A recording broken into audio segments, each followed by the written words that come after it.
Seamos bienvenidos, bienvenidas de nuevo a esta entrega de la palabra del Señor. Hoy veremos las obras de la ley versus las obras de la fe, es decir, una fe puesta en acción. Como siempre, primeramente leeremos la palabra del Señor y luego entraremos en la materia. Dice en Gálatas el capítulo 3, el verso 12, y la ley no es de fe, sino que dice, el que hiciere estas cosas vivirá por ellas. Pero también dice Santiago en el capítulo 2, el verso 18, pero alguno dirá, tú tienes fe y yo tengo obras. Muéstrame tu fe sin tus obras y yo te mostraré mi fe por mis obras. Santiago 2, 18. Ahora oremos. Señor, le pedimos su bendición en este momento. Permítanos entrar en su palabra y entender esa necesidad de la fe que se ponga en acción versus lo que es la ley. Se lo rogamos en Jesús. Amén y amén. ¿Sabe que la fe en el contexto bíblico viene del hebreo emuná, que indica un creer de acción, que obedece a quien ha creído por el hecho de confiar y conocer su fidelidad y poder? En este sentido, la fe bíblica se transforma en un estilo de vida que muestra su fe mediante su acción de obediencia a quien ha creído. En el caso del creyente, le cree a Dios y obedece a su palabra escrita, la Biblia, de una manera objetiva y, por supuesto, al Espíritu Santo mediante su dirección espiritual. Por eso hoy veremos que la fe, el emuná, se muestra por obras, acciones, hechos enmarcados en la palabra de Dios versus las obras movidas por el temor a la ley. En primer lugar, ¿qué nos mueve a tener cierto estilo de vida? Dice Santiago, pero alguno dirá, tú tienes fe y yo tengo obras. Muéstrame tu fe sin tus obras y yo te mostraré mi fe por mis obras. Es cierto que muchos de nuestros estilos de vida está supeditado a la presión del sistema y no precisamente porque creamos que debemos vivir así o cumplir así. El dinero, la posición social, los logros de poder y académicos muchas veces nos mueven a ciertos estilos de vida, aunque no estemos de acuerdo con ellos.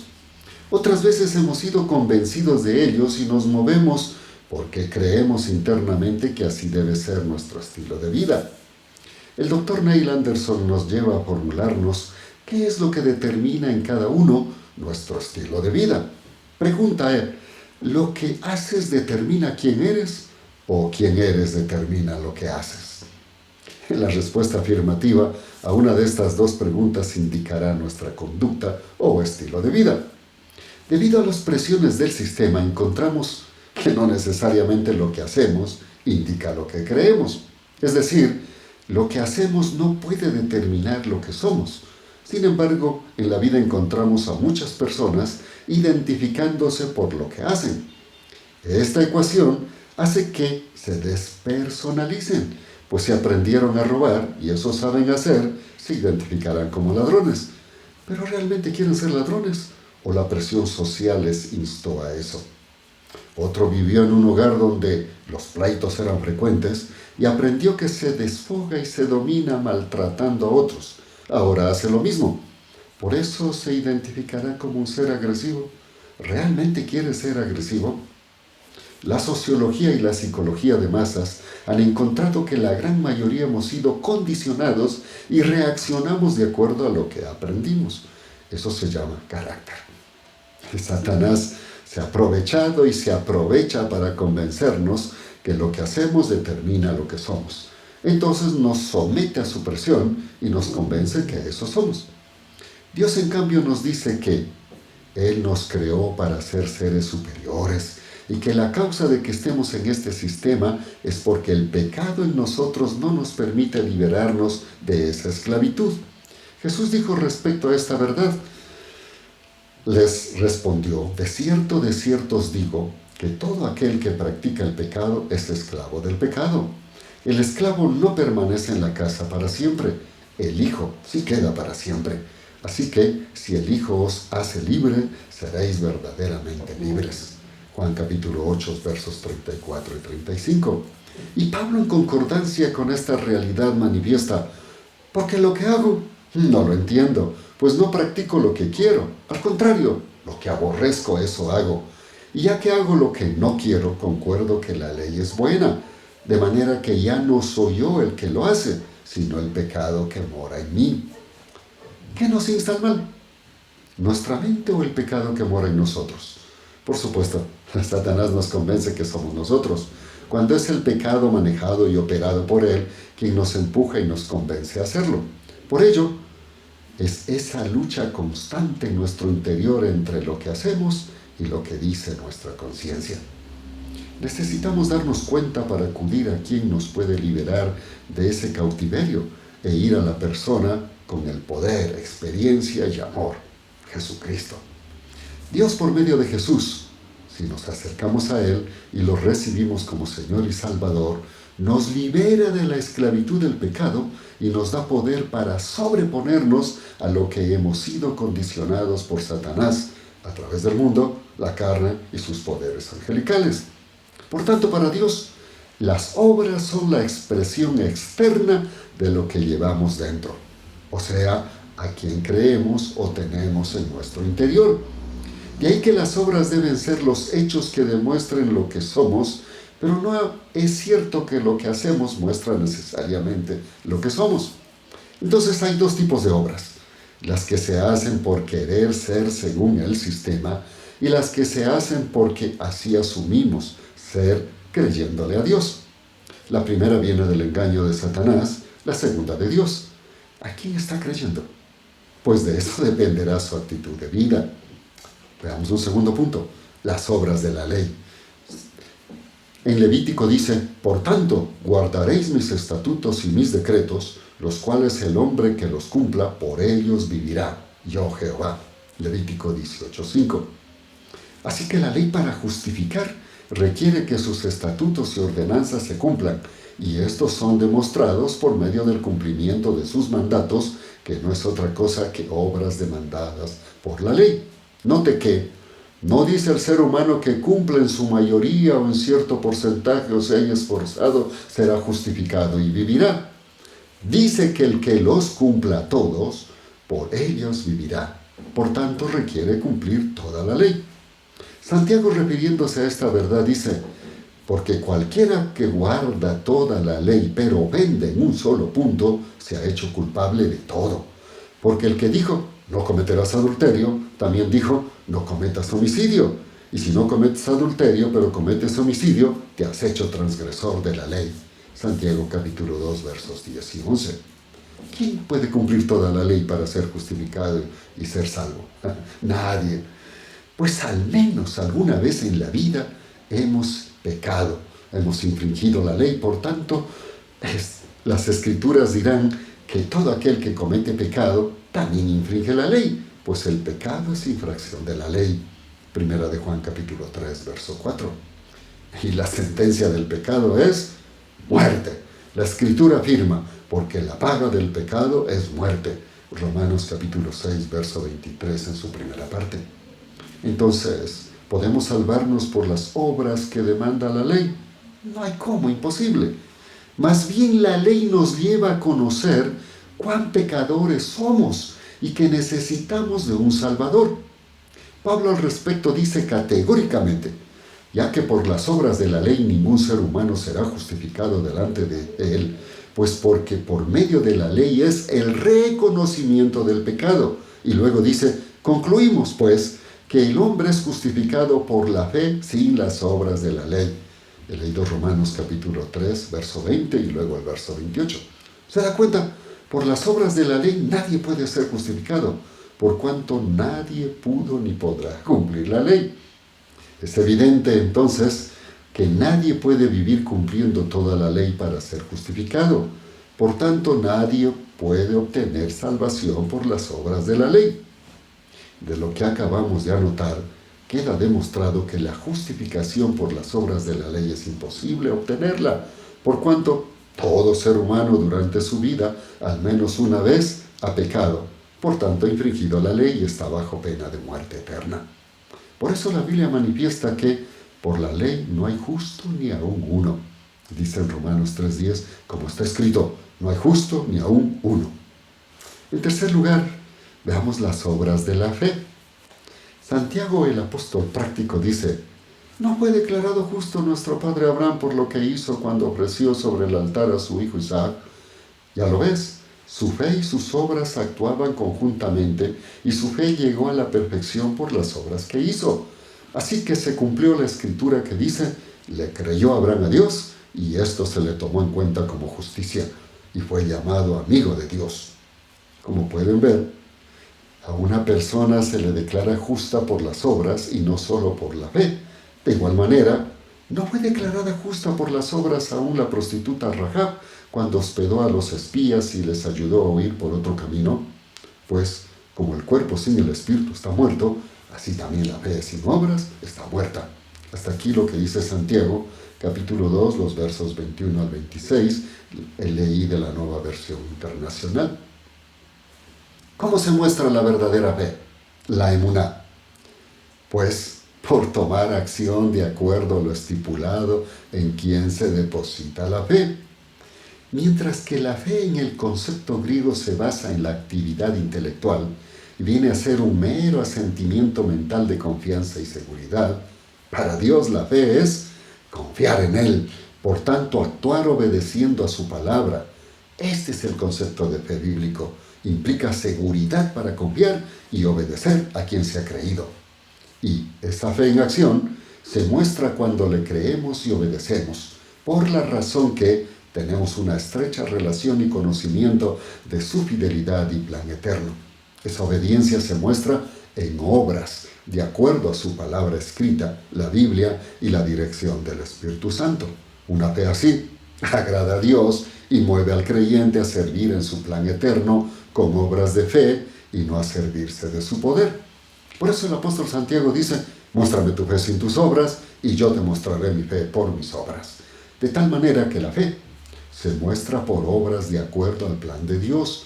Santiago muestra que Abraham fue justificado por la fe, pero esta fe fue validada por sus obras cuando por fe obedeció.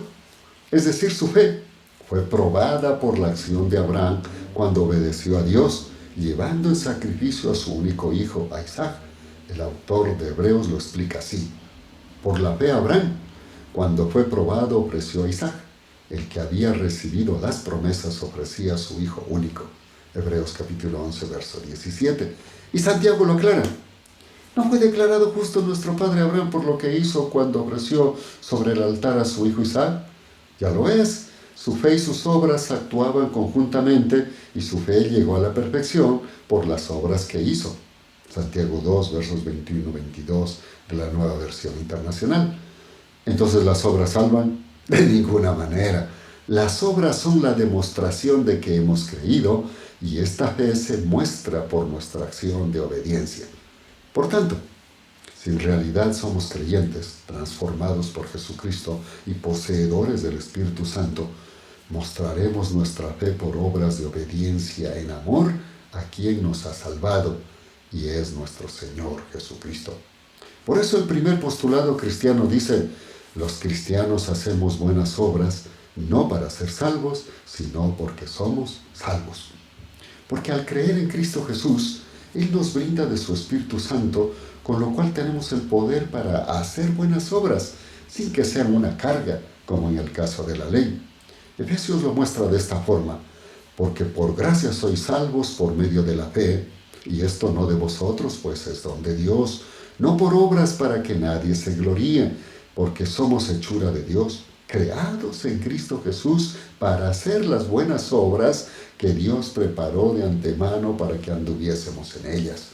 Efesios capítulo 2, los versos del 8 al 10. ¿Se da cuenta? La salvación no es por obras, pues si fuera por obras, muchos se gloriarían, mientras que otros serían humillados. En cambio, quienes son salvos por la fe en Jesucristo y su sacrificio, Dios mismo les provee de su poder y su Espíritu Santo para que por la obediencia a su palabra en el señorío de Cristo produzcan obras como fruto del Espíritu. Esto es conforme a lo que fue el propósito eterno de Dios.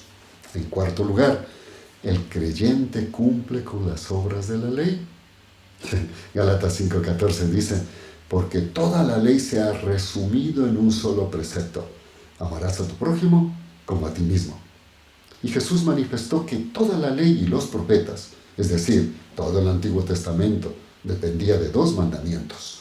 Mateo lo relata así cuando un intérprete de la ley le interpeló: Maestro, ¿cuál es el gran mandamiento de la ley?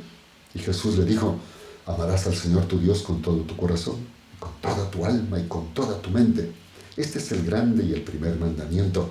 Y el segundo es semejante a él: amarás a tu prójimo como a ti mismo.